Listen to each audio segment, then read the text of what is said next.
What is up, fellow nerds, and welcome back to the Dapper Snapper Gaming channel, and welcome back to How Do I Want to Do This? This is our series where we take a look at all playable options available to players in Dungeons & Dragons 5th edition, then we rank them on a scale of 1 to 10 and either build them or fix them depending on how they rank.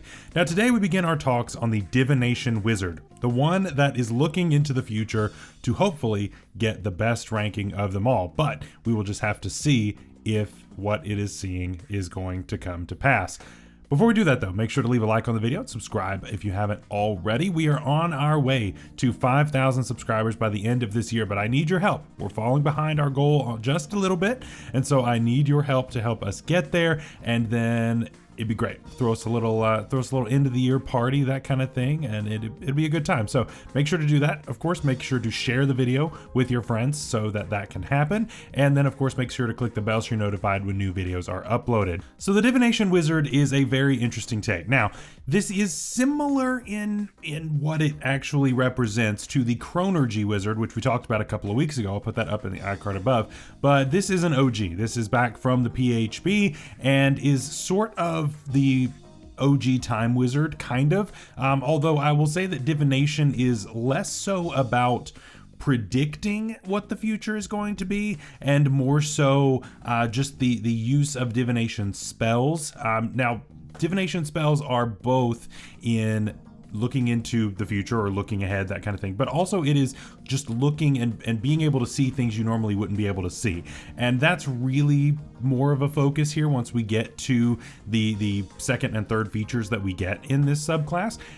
But of course it gets a very famous one right off the bat, and we will get into that right after we talk about today's sponsor. If you are looking for a great gift this upcoming Christmas season, then the Wandering Tavern by Homie and the Dude is the perfect one for the TTRPG lover.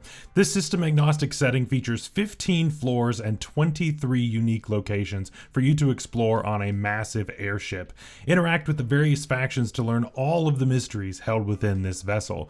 Learn recipes for unique benefits and even compete in a bake-off. If you like the work of Studio Ghibli, then this is absolutely the one for you. Learn more with the link below and use code DAPPER10 to receive 10% off at checkout. And of course, by doing so, you will be supporting my channel. Thank you again to Homie and the Dude for supporting the channel, and let's get back to the video. So at level 2, we get a couple of things. Number 1, we get Divination Savant. Of course, we're not going to be doing a ranking for this, but of course, any kind of divination spells that we are putting into our book are going to cost half as much time and money. If you do not know how any of the generic wizard features work, of course, I'll put an iCard above up in that top corner right there for you to check out, and that will go over how spell copying and all that good stuff goes. It's a bit much to discuss here, but yeah, we're not going to rank this because there are so many wizards that get this, but what we will rank, of course, is Portent, and Portent is our main feature that we get here at level 2. So with this feature, whenever we start a day or finish a long rest, we can roll 2 d20s. We now write down those numbers, and we have those the rest of the day and can replace any attack roll, saving throw, or ability check made by us or a creature that we can see with one of these rolls. We have to do so before the roll and can replace the roll once per turn. Each roll can only be used once, and when we finish a long rest, we lose any that we did not use.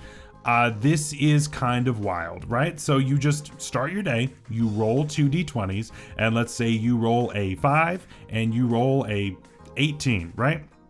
So you keep those in your back pocket, and we get to a crucial moment, right? The BBEG is about to take a big swing at one of your allies, and you say, nope, you're gonna roll a 5 whenever you go to do that. Now the attack likely misses. And then you've got your barbarian up in the fray, and you're like, oh, I really want you to hit super hard. There you go, 18, boom. And it's just free. It's just for free like that. And of course, every day you get 2. And so even middling rolls you can make work because you can really predict what the bonuses are going to be. There's a little bit of metagaming in there, especially when it comes to what your own skills are. But no matter what the roll is, you can find a way to make it work. Obviously the middling rolls aren't as good as your extremes, as your really lows or really highs that you would want to stick on enemies or your allies respectively, but either way, there's no world in which this is not useful, and honestly there should be no world in which you are not using both of these every single day. It's a 10 out of 10. I don't know what to tell you. I don't know what you expected.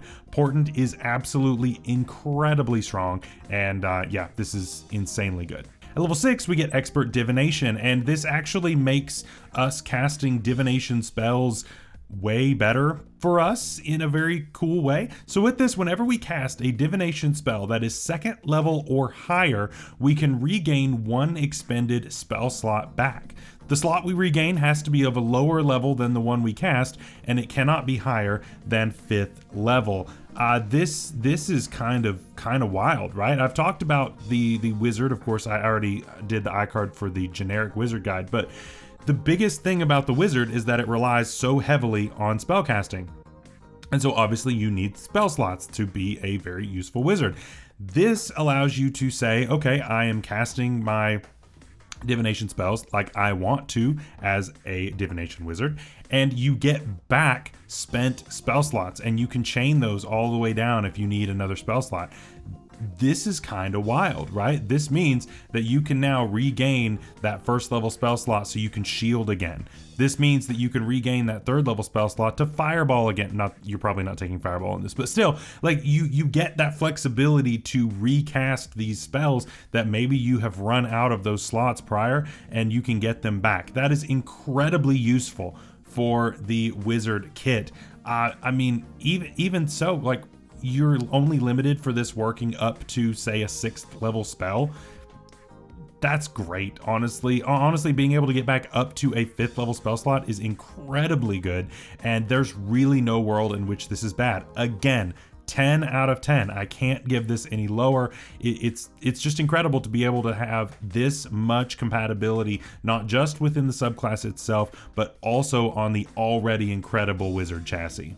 At 10th level, we get the 3rd eye, and this gives us a little bit more visibility in areas that maybe we didn't have before. So with this, as an action, we can choose one of 4 options, and we gain whatever benefit it is until we take a short or long rest. We cannot use this feature again, though, until we finish the short or long rest. So with this, we can gain dark vision out to 60 feet. We can see into the ethereal plane for 60 feet. We can read any language, or we can see invisible creatures and objects within 10 feet that are within line of sight. All of these can be useful in one situation or another, and the thing is, you can swap it out every time that you take a rest, right? It says we can't use this feature again until we take a rest. Well, we can only choose one of the benefits, and that lasts until either we're incapacitated or we rest again, in which case we can switch it up and do anything. So basically, as long as we do not go incapacitated, this will last forever in one of the 4 forms, and we can swap it out anytime we take a rest of any kind. That's incredible, right? No limited use technically, and it's just great, right? Most of the time you probably will take dark vision if your race did not come with it. If it did, then reading any language might be useful. The ethereal plane can definitely be useful once you're getting to these 10th level things, and maybe even seeing invisible creatures if you're dealing with some things that like to do that. This could definitely come in handy. I will say, to me, this is the most disappointing feature of the entire subclass, which is rough because this feature is not bad at all, but I do think that this is the weakest feature of the entire subclass, and I've got to give it an 8 out of 10. I think it's good. I think it might be maybe not the most busted thing for a 10th level feature, but it's certainly not bad. Finally, at level 14, we get Greater Portent, and if Portent wasn't good enough already, hold on to your hats. So now instead of rolling 2 dice, we roll 3. It's exactly the same thing as before, but we get an extra Portent dice. Oh my god, this is absolutely stupid. Again, now we get 3 dice that we can use to replace rolls when either us or an enemy is doing something. And that is absolutely incredible. Getting another use of this is just making our already broken feature even more broken. It's a 10 out of 10. Again, getting that 3rd die in there is absolutely insane. I don't know what to tell you. I don't know what to tell you. Everything about this feature is just incredibly broken because you have such control and you take the RNG out of Dungeons and Dragons. Does it take a little bit of the fun and RNG out, and in that way it's a little tough? Maybe, but you know what? It's so powerful that I just don't care. So I love it. So what do we think of the Divination Wizard? I think you all know exactly where this is going to go, but I'll humor you for just a second. So yeah, Portent and Greater Portent are absolutely busted. Being able to choose what either you or an ally or an enemy or whatever rolls is great. Yes, it is somewhat limited, but man, if you choose to use it at the right moments, it is game changing. It is life saving. It is life ending, depending on how you choose to use it.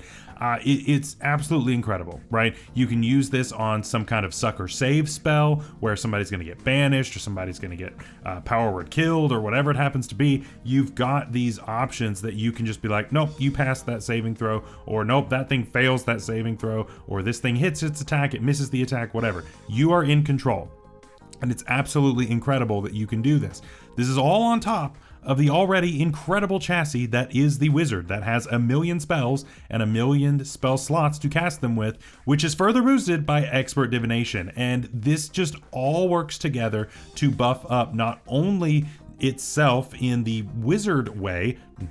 So this all works together not only just to buff up the Wizard as a class, but it also buffs up the subclass, as it were, and just in every way this works. So yeah, this did really well. So we're going to be building one later this week, and I hope you all are looking forward to that. Of course, tomorrow is Thanksgiving, so for all of you who are celebrating, happy Thanksgiving, and we will see you all on Sunday for yet another build, and I'm very much looking forward to that. Until then, stay safe out there, stay healthy. We'll see you later. Bye-bye.